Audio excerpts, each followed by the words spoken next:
From the national headquarters of RT America in our nation's capital, hello again, everybody. I'm Rick Sanchez. We're now getting the full picture of what happened to our economy in the month of December. And what comes to mind for most economists who are talking about this are words like rout, as in defeat or retreat. In fact, most of them are saying that with the exception of the late advance that we reported to you toward the end of the year, it was historically bad. Let me give you the headline. It was the worst December for the S&P 500 since 1931. You literally could not turn on your TV during December without hearing the catchword for the season, which was volatility. After days of historic declines, the Dow closed up nearly 1,100 points yesterday, the largest single-day point gain. The Dow is moving back towards the lows of the day. All 30 Dow stocks are now in the red, and the Dow's gains for the year are gone. A distant memory. It was another roller coaster day on Wall Street. Following yesterday's 1,000-point surge, stocks plummeted as much as 600 points today. Then they came roaring back. News on Wall Street, which is giving investors a major case of whiplash. The market's plunging again today. What the heck is going on?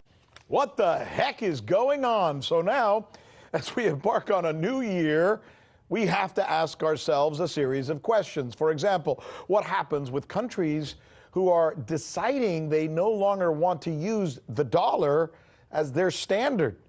Also, what happens if the Fed continues to raise interest rates? What happens to the debt that's been accrued by millions of Americans who, for the last 9 years, have been on a buying spree because it seemed to them that money was just so damn cheap? And then finally, with all the heat on the U.S.-Russia relations, U.S.-China relations, and Saudi Arabia seeming to want to act the fool, what happens to our economy if there's a global military conflict? It is with these questions that we kick off our first newscast of 2019. I'm Rick Sanchez. This is RT America, where we believe it is time to do news again. Let's do this. We're going to begin, obviously, with this question of what next for the U.S. economy. It seemed for a while there like everything was up and up and up, right? And now it's more like what could possibly happen next.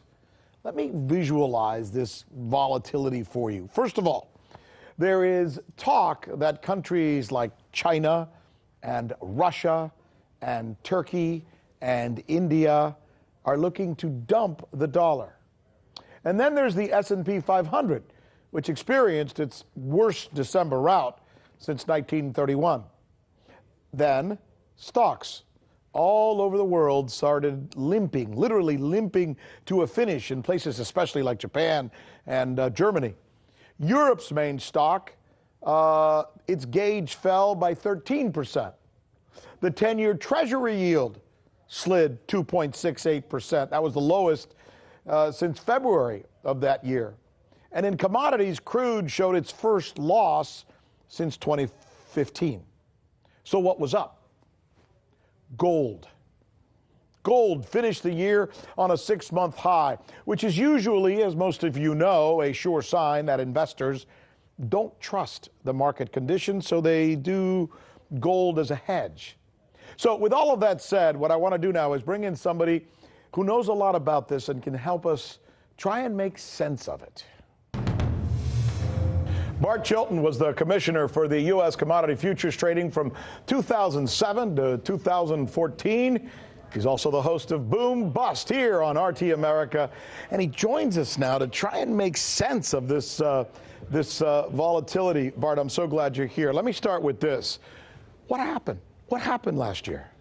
Well, there was a huge rout, as you say, Rick, and 2017 was really a sugar high based upon the bet that we were going to get tax reform, which they did at the very end of 2017. Mm-hmm. So there was a lot of sort of sugar high that was going through 2018, the beginning, and then things sort of went to crap in a hurry and ended up all over the world, as you say. I mean, not just the U.S. If you talk about China, 31% down in markets. That's in Shanghai and Shenzhen, the big ones, Hong Kong, the Hang Seng over there, Australia, South Africa, India, France, Germany, London, Colombia, wow. Toronto.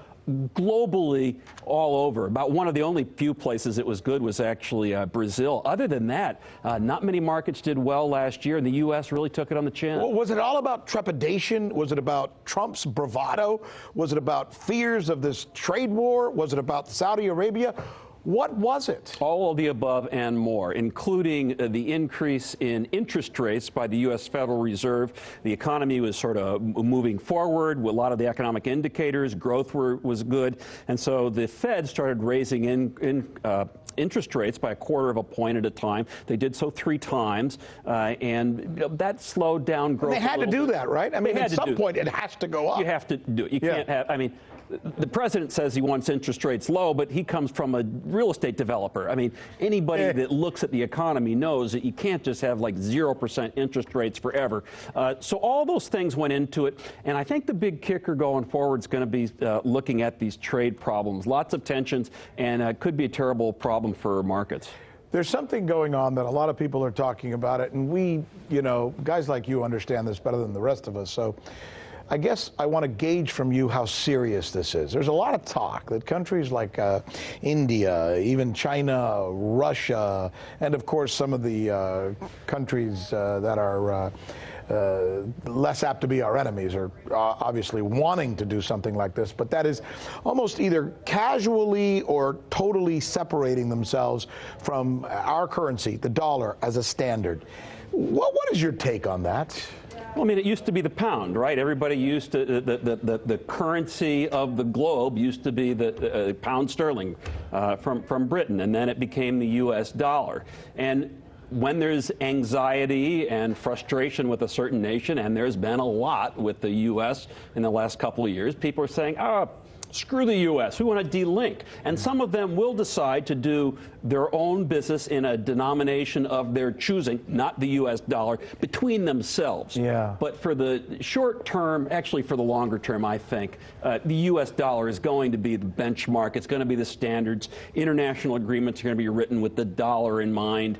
So I think it's more a sort of a release of pent-up frustration against a more isolationist U.S., is what I think. So in other words, Donald Trump goes around saying America first, and they're saying, oh yeah, America first, fine. Yeah, not so fast. Not so fast. Here's how we're going to fight back against you. We're going to devalue the dollar. Yeah. So it's bluster, you think?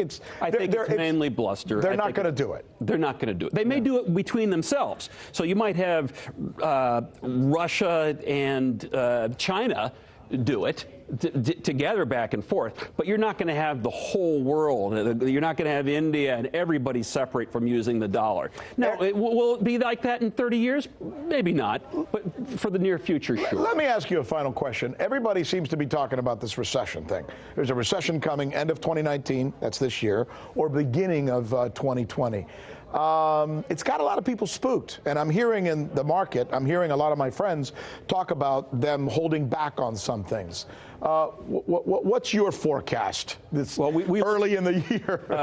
Yeah, you do one trading day does not make the whole year. Of course. But we watch these things on a daily basis. So, you know, tomorrow we'll be watching manufacturing numbers. On Friday we'll be watching Jay Powell, the Fed chair, to see what he says. We'll be watching the jobs reports on Friday. And then going forward next week, the beginning of these negotiations with China will begin. The week after that, the Q4 earnings reports will come out. So that's the short term. The longer term, I think these trade tensions are going to be a big deal. I mean, whether or not we're going to have a procrastinated trade war, that's a huge deal and a huge blow to our economy. And I think the real numbers that matter, if people just tune in and look about finance once in a while, look to April when we get the first quarter earnings reports. See how companies are doing then, once this trade war has been in full-fledged manner for a long time. Commissioner Bart Chilton, what a pleasure, what a delight. You're the Great to be perfect with guest. you.